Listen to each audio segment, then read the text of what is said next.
Good morning student. आप लोग पढ़ रहे हैं करंट अफेयर एस के स्टडी में। तो स्टार्ट करते हैं आज की करंट अफेयर। भारत ने किसने भारत और अमेरिका ने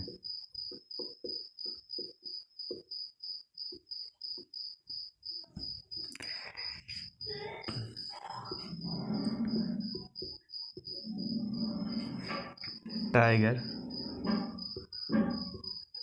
ट्राफ अभ्यास किया।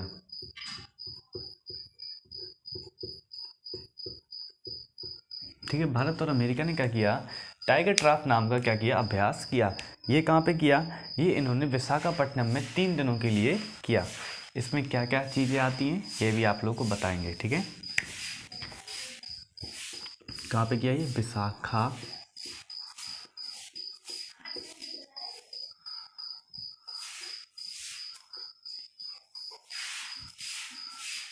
में।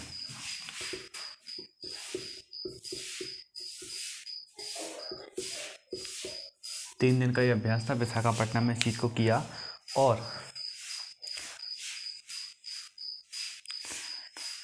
ठीक है, इस अभ्यास के अंतर्गत क्या क्या चीज़ें सीखेंगे या क्या क्या चीज़ें बताएंगे ये भी आप लोग बताते हैं। इसके अंतर्गत बताया गया कि मानवीय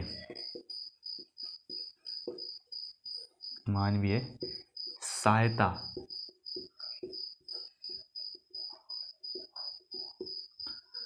अभ्यास, इसको क्या किया गया? बताया गया। और इसको 20 अक्टूबर से शुरू किया गया था। और इसको कब किया गया? ख़त्म किया गया। 3 दिन का था। 23 अक्टूबर को क्या किया गया? इसको ख़त्म किया गया। और सबसे बड़ी बात है कुछ ऐसी, देखो स्टूडेंट, कुछ चीज़ें ऐसी होती हैं जो आप लोगों को बताई जाती हैं। ठीक, कुछ क्या उसको रुक के बताई जाती है। क्यों बताई जाती है? इनकी सेफ्टी के लिए बताई जाती है। 3 दिन के पहले अभ्यास हुआ, आप लोगों को आज बता रहे हैं।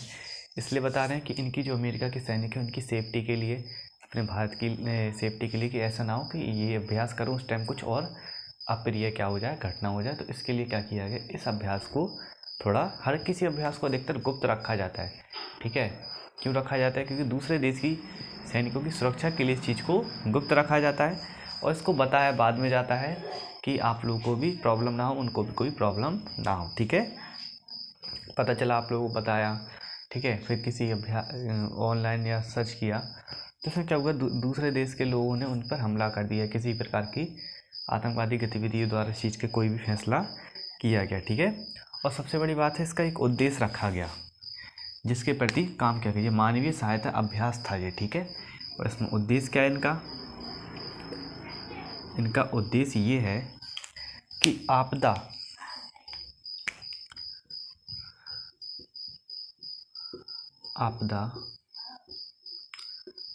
राहत के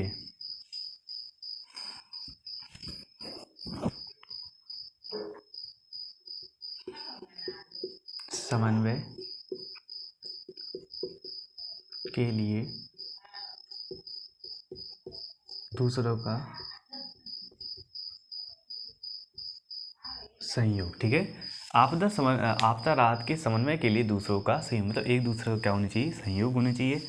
और सबसे बड़ी बात, इसको पहली बार, ये कौन सी बार हो रही है? सेकंड टाइम हो रहा है। ये सेकंड टाइम इस अभ्यास को किया जा रहा है। इसको पहली बार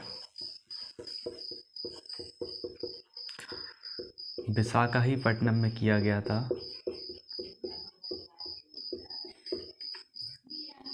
कब किया गया था? 2019 में। नवंबर 2019 में क्या किया गया था? इस अभ्यास को किया गया था। सबसे बड़ी बात कही जाए तो इस अभ्यास को करने का उद्देश्य आप लोगों को बता दिया कि आपदा राहत के समन्वय के लिए दूसरों का संयोग, मतलब कि जैसे किसी प्रकार की आपदा आती है किसी राज्य या किसी देश में, तो उसके लिए भारत अगर मदद करता है तो इन सैनिकों को क्या करेगा? वहाँ पर भेजेगा, जो राहत बचाव क्या करेंगे? कार्य संभालेंगे। और आने वाले समय में इन सैनिकों की और भी बड़ी संख्या में क्या होगी?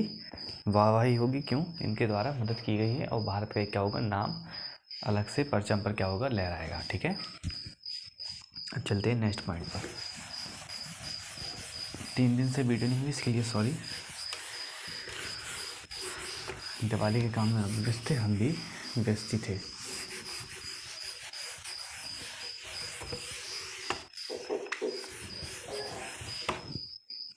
संयुक्त राष्ट्र दिवस मनाया गया। क्या मनाया गया?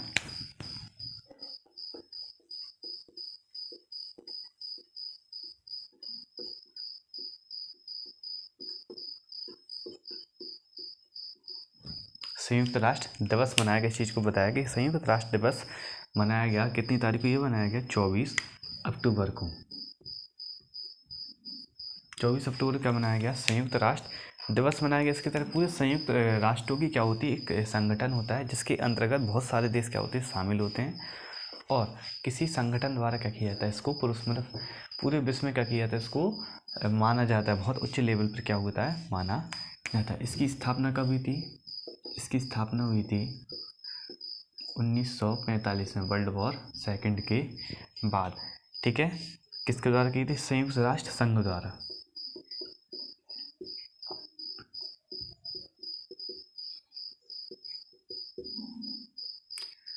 इसमें परमाणु समझौते, दुनिया भर के समझौते किए, शांति के लिए ये काम करते हैं। ठीक है, पूरी दुनिया में क्या करते हैं, शांति के लिए काम करते हैं। बताते हैं इनका उद्देश्य क्या है। कोई देश अगर ज़्यादा अत धर रहा होगा, ठीक है, बार बार हमले करने की गलती कर रहा होगा, किसी भी राष्ट्र को परेशान कर रहा होगा, तो ये क्या करती है, सामने आती है, उनसे बातचीत करती है और देखती है कि आप लोग मतलब वो क्या कर सकते हैं। अगर वो मानते हैं तो ठीक है, नहीं तो फिर उनके खिलाफ कार्रवाई की जाती है। इसके अंतर्गत क्या किया गया, प्राथमिक कार्य क्या क्या इनके,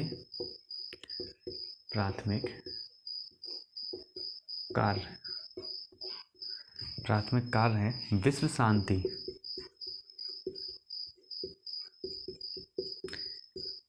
एवं सुरक्षा। ठीक है, विश्व शांति एवं सुरक्षा के क्या इनके प्रमुख कार्य। इनको पहली बार ये 1948 में क्या आई थी, एक्टिव हो गई थी। 45 में बनी तो 1948 में एक्टिव हो गई थी। और इसमें 51 सदस्य शामिल थे। क्योंकि 3 साल में भी लोगों को जोड़ना बहुत बड़ी बात होती है, यहाँ वहाँ घूमना। तो 3 साल में 51 सदस्य देश शामिल हो गए थे, जिसके बाद अब इनकी संख्या बढ़ के कितनी हो गई, 193, जब इनके कार्यों को देखा गया। और सबसे बड़ी बात है कि आने वाले समय में ये एक बहुत बड़ी अंतर्राष्ट्रीय सेवा के रूप में पूरे विश्व में क्या होगी, विख्यात हुई। और आने वाले समय में भी इस चीज़ को और अच्छे तरीके से देखा जाएगा। और इसका क्या रखा गया, एक थीम रखा गया। इसका क्या रखा गया, एक थीम रखा गया। इस थीम का क्या कहेंगे, देखिए क्या है इसका theme, building back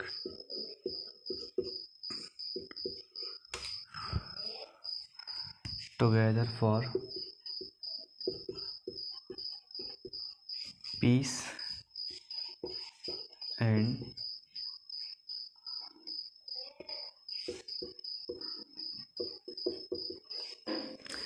building back मतलब दोबारा से आएगा, टुगेदर फॉर पीस एंड मतलब विश्व मतलब शांति और सुरक्षा। ठीक है, इसके लिए क्या रखा गया, ये थीम रखा गया। ठीक है, बहुत अच्छी चीज़ें हैं जो आप लोगों को सीखने की ज़रूरत है।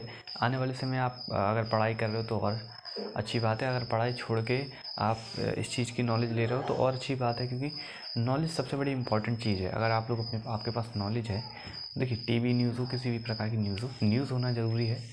ये ज़रूरी नहीं है कि आप किस प्रकार से पढ़ाई करते हो। ठीक है,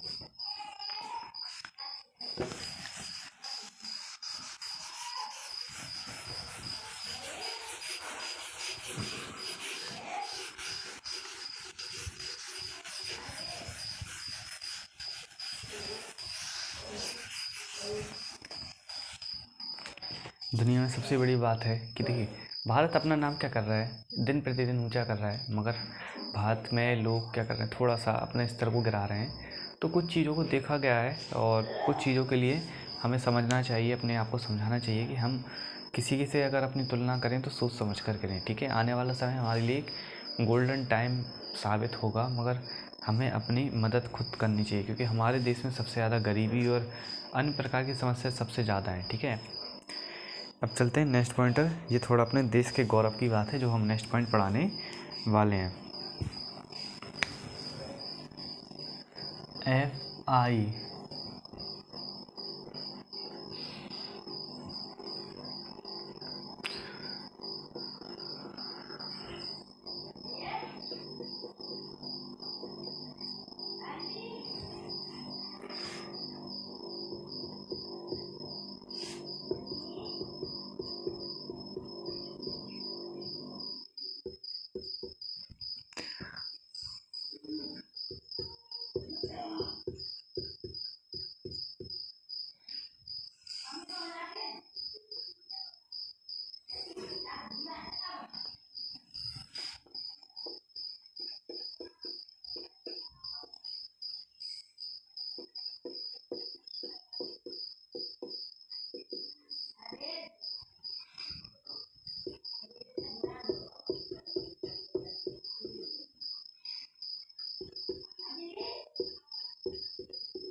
क्या हुआ, FIPRECESCT द्वारा सत्रेकी क्या थे, लेखक थे, ये क्या थे, एक निर्देशक, लेखक, परकथा, वृत्तचित्र, ठीक है। ये मतलब बहुत इनके बारे में भी बताएंगे विस्तार से कि इन्होंने पाथरे पांचाली नाम की एक वो थी इनकी, ठीक है, मूवी थी। कौन सी, पाथरे पांचाली नाम की क्या थी, एक मूवी थी, पांचाली नाम की एक मूवी थी, जो क्या होगी, भारत की सर्वश्रेष्ठ फिल्म क्या हो गई, घोषित हुई थी। हाल फिलहाल में क्या हुआ, FIPRESCT द्वारा सत्तरेकी पार्थे पांचाली सर्वश्रेष्ठ भारतीय श्रेष्ठ फिल्म की घोषणा कर दी। इस चीज़ को बताया गया, मतलब सबसे गौरवशाली बात है। अब इसका क्या बताते हैं, फुल फॉर्म बताते हैं। इसका full form film of all time,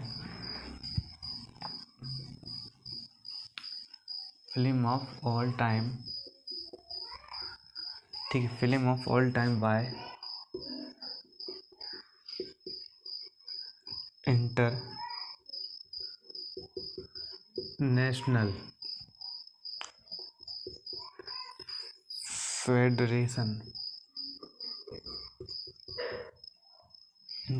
federation of film cortex द्वारा क्या किया, सत्तरेकी पार्थे पांचाली नाम फिल्म को क्या किया, भारत की सर्वश्रेष्ठ फिल्म घोषित किया गया। ये सबसे बड़ी बात है। और इंडिया की 10 मूवी में से, इंडियन मूवी में 10 में से इसे पहला स्थान प्राप्त हुआ, ठीक है। क्या हुआ, भारत की 10 मूवियाँ चुनी गई थी, जिसके बाद क्या किया गया, इस मूवी को क्या किया गया, पहला स्थान प्राप्त किए थे पार्थे पांचाली को, और इसे भारत की सबसे सर्वश्रेष्ठ फिल्म क्या कर दिया गया, घोषित कर दिया गया। हम कहते हैं किसके, सत्तरे के बारे में क्या करेंगे आज हम जानेंगे इसमें ही, कि सत्तरे क्या है, क्यों है और कौन है, ठीक है। इतना बता दिया, ये चीज़ आप समझ गए, इतना जो मैं बताना था। अब बताते हैं सत्तरे कौन है। सत्तरे ये एक निर्देशक, जैसा कि मूवी बनाई है तो निर्देशक होंगे, ठीक है। पटकथा, चित्र, ठीक है, वृत्तचित्र, और लेखक थे ये। इन्होंने 36 मूवी की, कितनी, 36 मूवी की इन्होंने अपनी लाइफ में। और ये सबसे महान लेखकों में से क्या थे, एक थी, क्या थे, एक महान लेखक में से एक, ठीक है स्टूडेंट। तो आपको वीडियो को लाइक से, चैनल को सब्सक्राइब करना बिल्कुल भी ना भूलिए। आप शुरू से एंड तक अगर यहाँ तक वीडियो पहुँचे तो वीडियो को लाइक से जरूर कीजिए, शुरुआत में भी लाइक कीजिए, और जितने दोस्तों को हो सके उतना शेयर कीजिए। आप लोगों के लिए नॉलेज बहुत इंपॉर्टेंट चीज़ है, ठीक है। इन्होंने रे का त्राई कब आई थी, 1955 से 1949 में क्या होती, रे का त्राई क्या नाम की मूवी आई थी। इसके बाद आई चारुलता,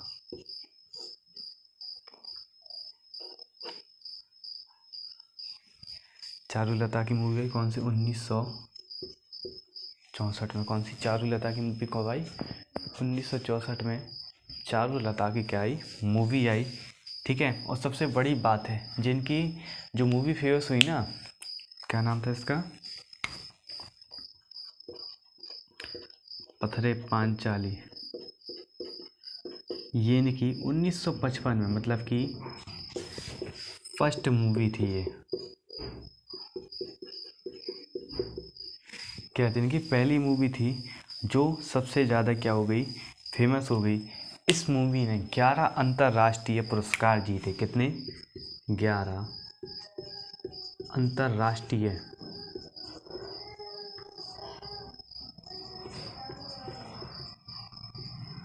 ठीक है, इतना ही नहीं, 11 अंतर्राष्ट्रीय पुरस्कार ही नहीं, इन्होंने 36 भारतीय फिल्म पुरस्कार, मतलब 36 मूवी और 36 फिल्म पुरस्कार जीते इन्होंने। इतने अच्छे वो थे ये निर्देशक। ठीक है, पूरी मूवी देख कितनी ज़्यादा सक्सेसफुल इन्होंने किया, 17 ने, ठीक है, 36 भारतीय फिल्म पुरस्कार जीते इन्होंने, और एक अकादमी पुरस्कार बहुत महत्वपूर्ण होते हैं, एक अकादमी मानद अवार्ड। इसके बाद ना रुक के इन्होंने भारत रत्न जीता इन्होंने, सबसे बड़ी बात है भारत रत्न जीता इन्होंने फिल्म में 1962 में, ठीक है, सॉरी 92 में जीता।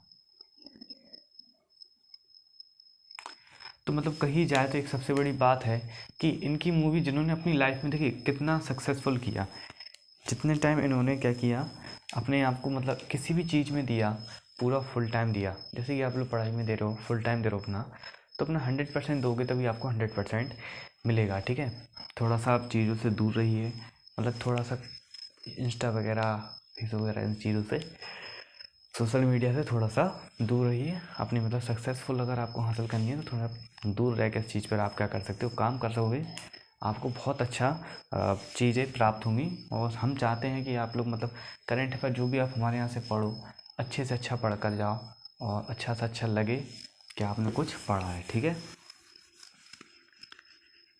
अब कोई भी चीज़ यहाँ पे जैसे कि कोई भी चीज़ बताएंगे आपको तो पूरा खुल के बता देंगे, और जीके जीएस में भी उसका टॉपिक डाल देंगे, क्योंकि जीके जीएस में रिस्पांस कम है, और सबसे बढ़िया तो रिस्पांस अगर कम होगा तो हम उस चीज़ को या तो बंद कर देंगे या तो थोड़ा सा धीरे से चलाएंगे, ठीक है।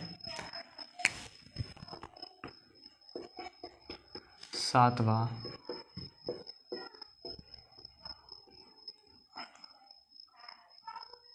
आयुर्वेद दिवस मनाया गया,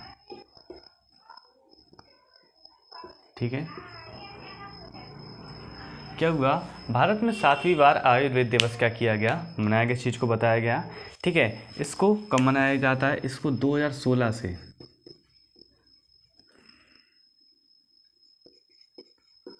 धन्वंतरी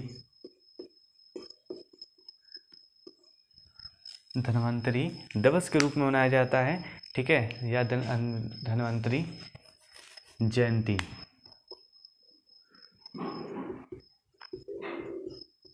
कब से, 2016 से इसको मनाया जा रहा है आयुर्वेद दिवस, और हमारे यहाँ इसको धन्वंतरी जयंती मनाई। धन्वंतरी एक बहुत बड़े आयुर्वेदिक के क्या थे, ज्ञाता थे, जिन्होंने एक तरह से भगवान होते ना धन्वंतरी, ठीक है ना, वो होते हैं ये, ठीक है। भगवान ने आयुर्वेद को विकसित किया, औषधि का प्रयोग सबसे ज़्यादा धन्वंतरी को होता है। इनकी एक जनजाति है जो जंगलों में रहती है, इनको बहुत अच्छी विद्या आती है इस चीज़ की, मगर ये लोग क्या है मतलब थोड़ा सा छुपे हुए हैं, तो इस चीज़ को बताते नहीं है किसी मतलब आम आदमी को। तो इस चीज़ को देखते हुए बता रहे हैं आपको कि 2016 में धन्वंतरी जयंती के दिवस के रूप में मनाया गया, धनतेरस के दिन मनाया गया है। इसका एम इनका क्या है, हमें इसका मनाने का एम क्या है, इनका उद्देश्य क्या है, इसका उद्देश्य है स्वास्थ्य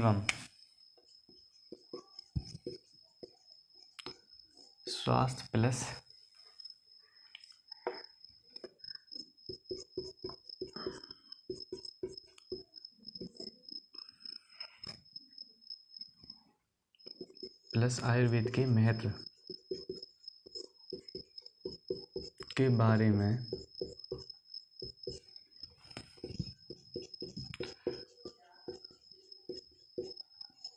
जागरूकता, ठीक है।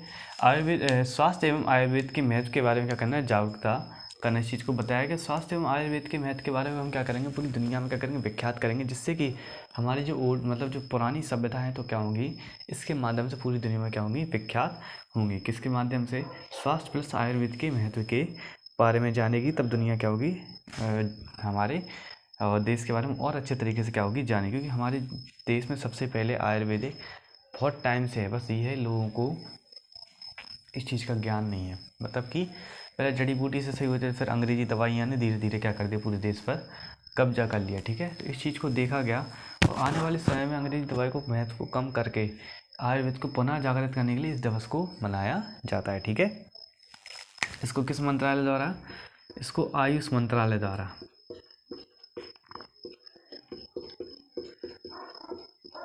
घोषित किया था। इस दिन को आयुष मंत्रालय द्वारा क्या किया था? घोषित किया था और मनाया जाता है। इसका क्या रखा गया? इस साल का एक थीम भी रखा गया। थीम क्या है? हर दिन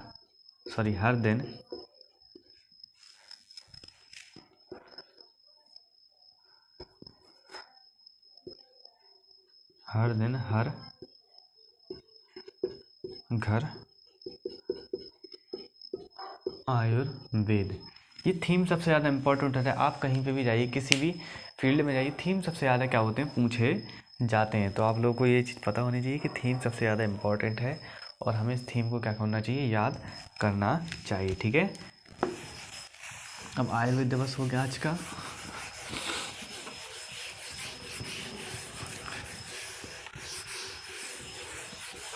आप लोगों को time to time current affair मिल जाएगी, बस सबसे बड़ी बात है कि आप लोग हमारा साथ देना बिल्कुल ना भूलें।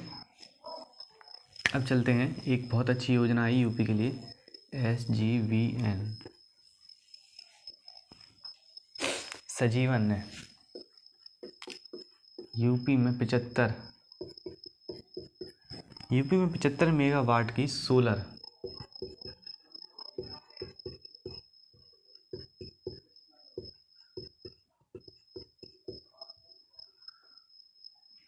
परियोजनाओं को चालू करने की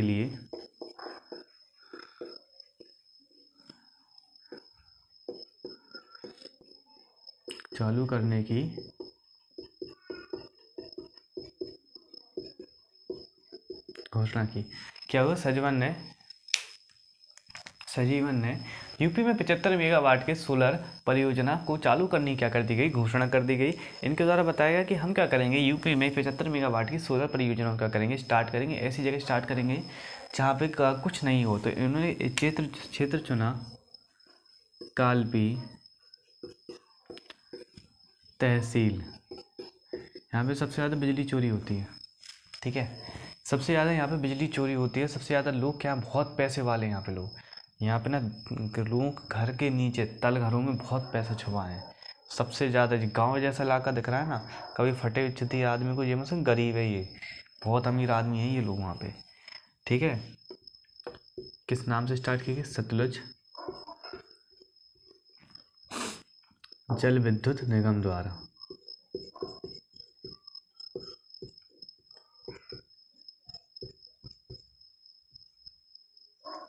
सतलज जल विद्युत निगम द्वारा क्या किया गया? इस चीज़ को स्टार्ट किया गया। इन्होंने बोला कि हम पहले वर्ष मतलब फर्स्ट वर्ष, पहले साल क्या करेंगे? पहले साल 168.34 मिलियन यूनिट देंगे।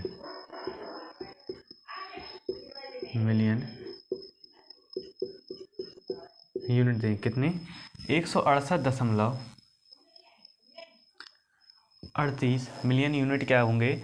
हम इनको बिजली देंगे। और आने वाले 25 ईयर्स मतलब सिल्वर जुबली, ठीक है, सिल्वर जुबली, जिसमें 25 साल में क्या करेंगे? हम इसकी बढ़ाकर 3919 मिलियन यूनिट कर देंगे। मतलब 3919 यूनिट क्या कर देंगे? बिजली कर देंगे। ठीक है, और सबसे बड़ी बात है, सजीवन का मुख्यालय कहाँ है? सजीवन का मुख्यालय कहाँ है? सोलर पैनल, देखिए इन्होंने ये किया,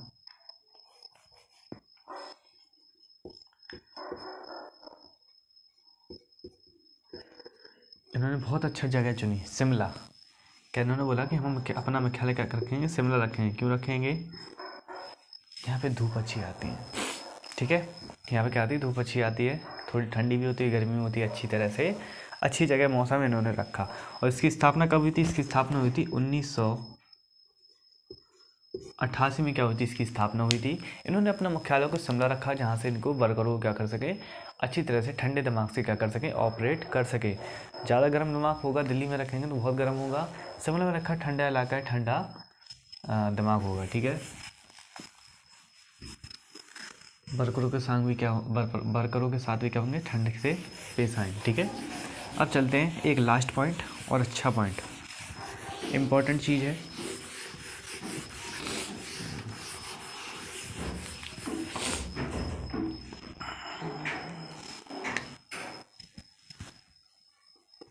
दिल्ली में AQI बहुत खराब दर्ज किया। क्या होगा, दिल्ली की वायु क्या होगी, सबसे ज़्यादा क्या हो गई, खराब हो गई। AQI मतलब एयर क्वालिटी इंडेक्स है, जिसके द्वारा हमसे बताया गया कि दिल्ली की जो वायु है, दिल्ली में IQ बहुत ज़्यादा खराब दर्ज किया गया। वहाँ की वायु क्या होगी, सबसे ज़्यादा खराब स्तर पर क्या की गई, दर्ज की गई। और इस चीज़ को बताया इन्होंने अक्टूबर 2022 में,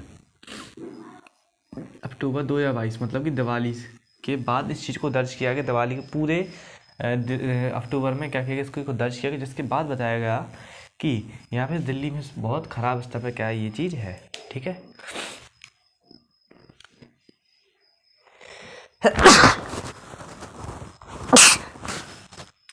सर्दी स्टार्ट हो गई तो थोड़ा अपना ख्याल रखिए। ठीक है, तो बताया अक्टूबर 2022 में इस चीज़ को बताया गया। उसके अंतर्गत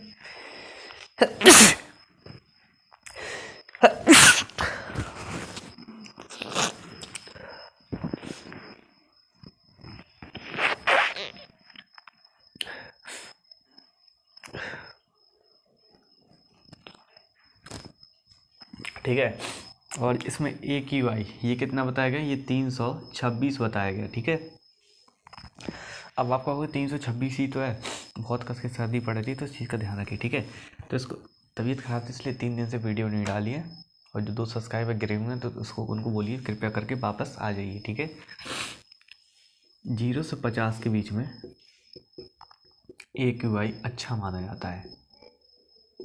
ठीक है, फिर 50 से 100 के बीच में संतोषजनक। ठीक है, 100 से 200 मध्यम, 200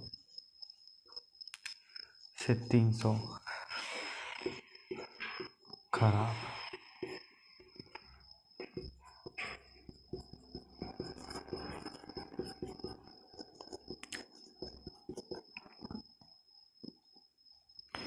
दिल्ली ये कितना है, 326। अब खुद अंदाज़ा लगा लिए कि कितनी ख़राब वहाँ पे वायु का स्तर है। मतलब वहाँ पे रहने वाले लोग सबसे ज़्यादा, अगर वहाँ पे आदमी कोई रह रहा है तो सबसे ज़्यादा क्या कर रहा है, सेवन कर रहा है बहुत गंदी हवा का।